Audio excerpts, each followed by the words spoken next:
Behold the man! I wash my hands of this just person's blood. See ye to it! Get up! Keep moving! Just look at him now! Get up! Move along! Look at him now! Move along! Keep moving!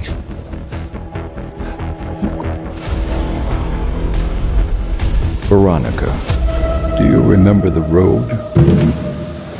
I remember everything, every sound, every face, the crowd, the soldiers, the weight of what I was watching. I remember all of it. I have never once stopped remembering. Neither have I.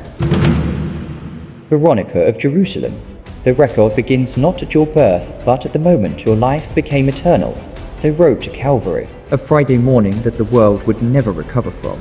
The crowd lined both sides, most of them jeering. Some of them silent, with the specific silence of people who wanted to help and were too afraid to move. Roman soldiers with authority to punish anyone who interfered. A man carrying a cross through his own blood and sweat, barely standing, face so covered that the person inside was almost unrecognizable.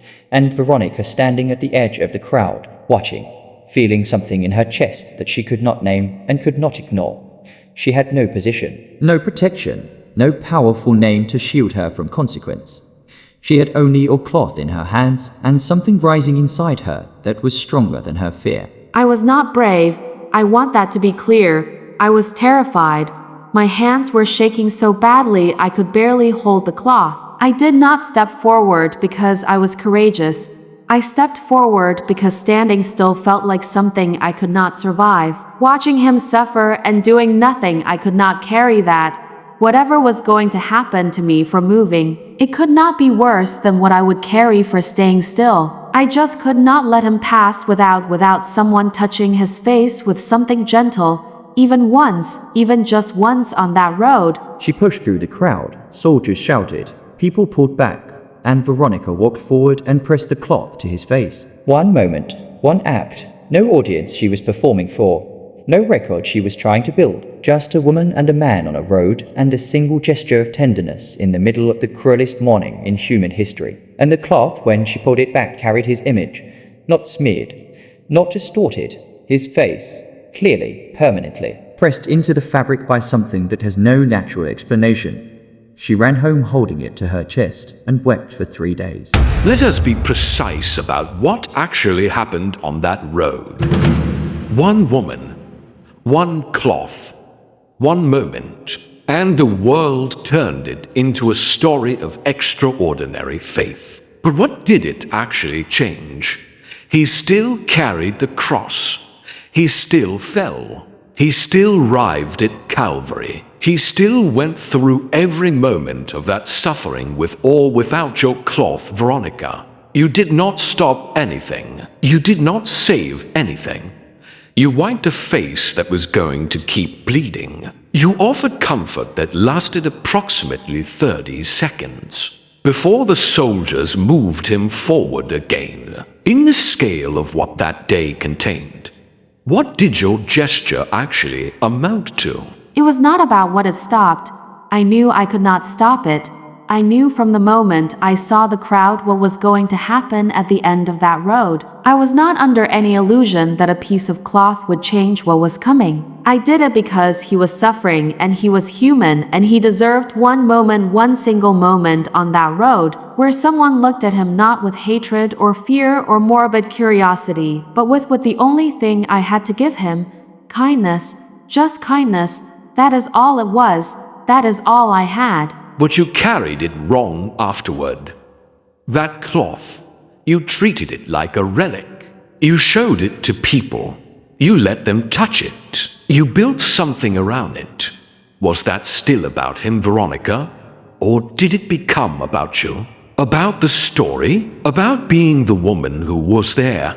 Because the line between a sacred memory and a personal identity is thinner than you want to admit. And somewhere across all those years of carrying that cloth and telling that story, did you ever ask yourself where he ended and where Veronica began in the telling of it? I asked myself that every day. Exactly, because the act was pure, but the years after it, the way you held it, the way it became the thing that defined you, that is where I had room. One beautiful moment, and then a lifetime of building an identity around it instead of building a life from it.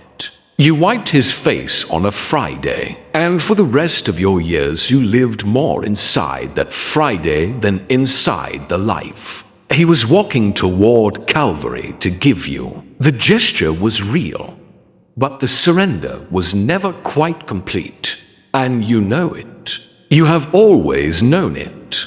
Can I tell you what I felt when you stepped forward? I had been on that road for hours, Veronica. I had heard every sound a crowd makes when it has decided a man deserves to die. I had felt what it feels like to be reduced, to be something the world has finished with. And then, through the noise and the heat and the weight of everything I was carrying, I saw you moving toward me. Not away, toward. And something in me that the road had not been able to touch was touched. Not by the cloth, by the choice, by the fact that you looked at me and saw me. Not the criminal they were marching to execution, not the disruption, not the dangerous idea they were trying to silence. You saw a person who was suffering, and you decided that was enough reason to move. But was it enough? I have asked myself every day since that Friday. I did one thing, one small thing on one morning, and I went home and I lived my life and I tried to be better than I was before, but I was still just a person, still failing, still falling short, still carrying things I should have put down. Was one moment on a road enough to cover a whole lifetime of everything else? Matthew 25, verse 40. Whatever you did for one of the least of these brothers and sisters of mine, you did for me. Veronica, on that road I was not a symbol. I was not yet a theology. I was not the risen Christ. I was a man in agony who needed someone to see him. And you saw me, with everything you had, in the moment it cost the most to give it. But I need you to hear what I am about to say, and let it reach the place where that question has been living all these years. The cloth did not save you. That moment did not earn your place here. My blood on that cross, the same blood that was on your cloth when you pulled it from my face, that is what covers a lifetime. That is what covers everything you did and everything you failed to do. And every year you lived more inside that Friday than inside the freedom I was purchasing at the end of that road. You asked if one moment was enough. The moment was not what saved you, Veronica. I was what saved you. But that moment told me everything about the condition of your heart. A heart that moves towards suffering when everyone else moved back. A heart that asks not what will this cost me, but what does he need? That is not a perfect heart, but it is a heart I can work with. It is a heart that was always mine, even before you knew my name. He said one thing was missing in you.